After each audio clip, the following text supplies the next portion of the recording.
আন্দোলন সমালোচনাকে বাফুফের kick off. Football ভবনের সামনে ভক্তদের গগনবিদারী প্রতিবাদকে তুড়ি মেরে উড়িয়ে ঢাকায় পা রাখলেন থমাস ডুলি। বাংলাদেশ ফুটবল ফেডারেশনের খামখেয়ালিতে কোলম্যানকে হারানোর পর আলোচনায় আসেন ডুলি। এরপর থেকেই বাফুফের সামনে টানা আন্দোলনে ফুটবল ফ্যানরা, তাতে থোড়াই কেয়ার। শুক্রবার সকালে হুট করে বাফুফের পেইজে একটা পোস্ট, তাতে পরিষ্কার ডুলিই পাচ্ছেন দায়িত্ব। কিছু পরেই ঢাকায় হাজির এই কোচ।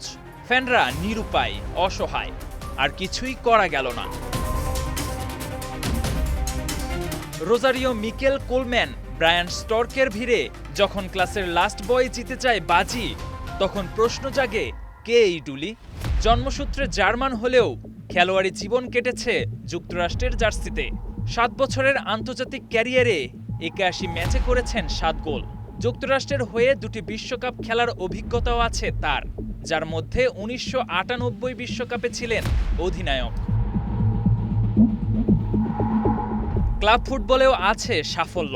বায়ার লেভারকুসেন ও শালকের মতো জার্মান ক্লাবে খেলেছেন, যার মধ্যে 1997 সালে শালকের হয়ে যেতেন উয়েফা কাপ। এছাড়া এফসি কাইজারস্লাউটার্নের হয়ে 1990-91 মৌসুমে যেতেন বুন্দেসলিগার শিরোপাও।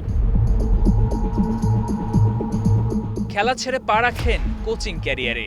2011 থেকে 2014 সাল পর্যন্ত যুক্তরাষ্ট্র জাতীয় দলের প্রধান কোচ ইয়র্গেন ক্লিন্সম্যানের সহকারী কোচ হিসেবে কাজ করেন।